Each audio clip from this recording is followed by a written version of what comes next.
Terima kasih Redwin di Angkasa Puri. Assalamualaikum dan salam satu Malaysia.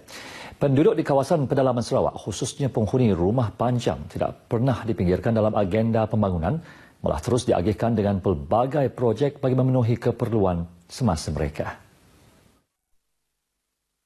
Berucap pada Majlis Pemimpin Bersama Rakyat di Rumah Panjang Merayang Anak Gerina di Nanga Melad Ulu Anap, Tatau Bintulu malam tadi, Menteri di Jabatan Perdana Menteri Datuk Joseph Entulu Blaun berkata, di kawasan tersebut sahaja menyaksikan beberapa projek seperti pembinaan jabatan penghulu Intu yang bernilai RM5.2 juta telah siap pada peringkat sebut harga pada 6 Mac lalu.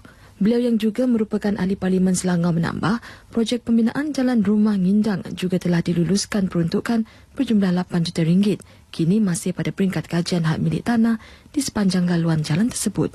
Sementara itu, projek Jalan Rumah Pagar pula dalam proses pembinaan yang sudah menghampiri rumah panjang masyarakat Iban itu.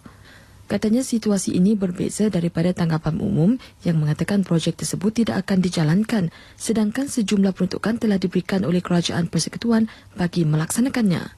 Walau bagaimanapun, ujar beliau, peruntukan tertakluk kepada keadaan semasa ekonomi global, terutamanya ekoran penurunan pendapatan akibat ketidakstabilan harga pasaran semasa minyak di pasaran dunia. Pengayau perintah tunjuk kurang ke duit kena kita ngemansang agak jalan agak api agak semua tapi macam dia kurang ke duit simpan perintah menua Malaysia mayu tak kita kan jadi kena duitnya sebarang leban perintah tu yang mesti jago pelayu lah mesti bisa payung sebedau hujan atik banyak berperang ke menua dua ampuah ke sehingga ngambil setuak kasam yang damai jadi pemansang tu tahu berubah ke. Pada majlis itu, Datuk Joseph turut mengumumkan geran peruntukan projek kecil luar bandar berjumlah RM622,000 kepada Jawatankuasa Kemajuan dan Keselamatan Kampung JKKK Rumah-Rumah Panjang di kawasan Anap Tatau.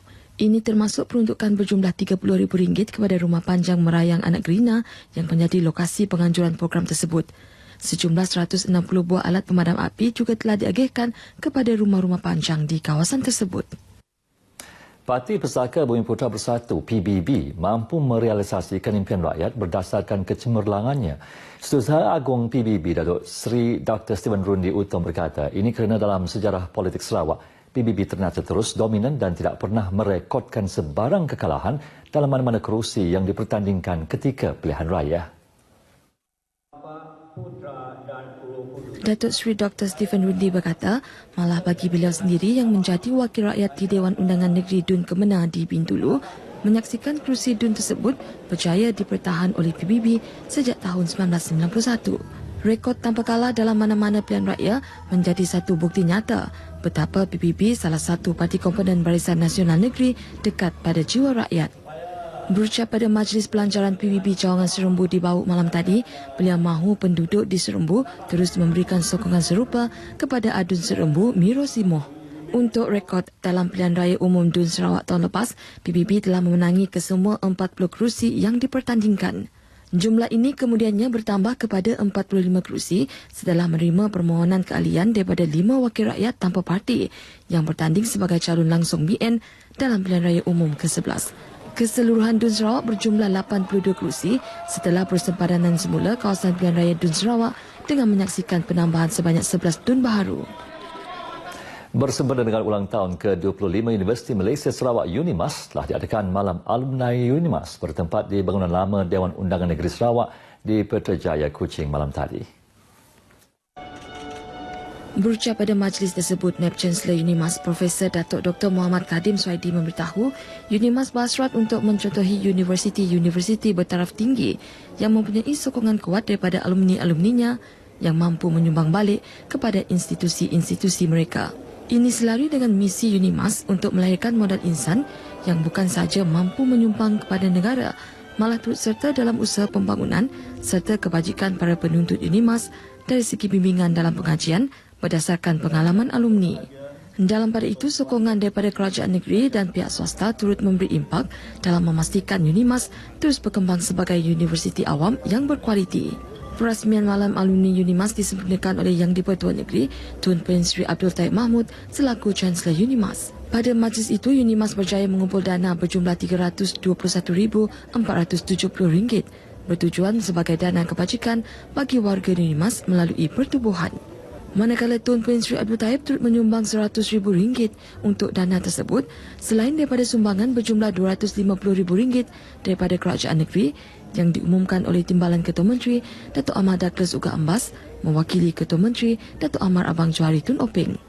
Turut hadir isteri Yang di-Pertuan Negeri Tuan Datuk Patinggi Ragat Kurti Taib, Pro-Chancellor Unimas Datuk Patinggi Tan Sri Dr. Alfred Shah Numpang serta isteri dan pengurusi Lembaga Pengarah Unimas Datuk Dr. Halta Solhi.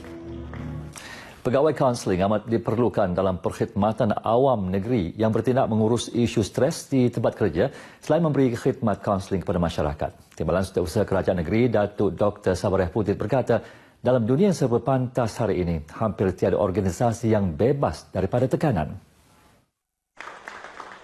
Jelas Datuk Dr. Sabariah, pekerja boleh ditekan, tertekan dan mengalami keresahan akibat daripada isu-isu yang berkaitan tempat kerja seperti pengurusan tarikh akhir, sasaran mesyuarat, kekurangan masa untuk memenuhi peribadi dan komitmen keluarga atau terganggu dengan masalah peribadi. Katanya keperluan dan permintaan kaunseling juga meningkat dan pada masa ini, kerajaan negeri bergantung kepada khidmat pegawai kaunseling yang dilantik oleh Kerajaan Persekutuan.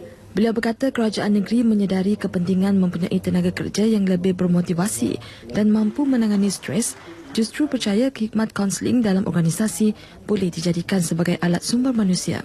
Datuk Dr. Sabariah berucap pada majlis hadiah latihan dalam perkhidmatan Kerajaan Negeri Sarawak bagi kumpulan pertama 15 pegawai yang mengikuti kursus sarjana sains kaunseling di Universiti Malaysia Sarawak Unimas, Kota Samarahan. Pegawai-pegawai berkenaan akan mengikuti kursus selama 30 bulan dan dijangka menamatkan pengajian pada September 2019.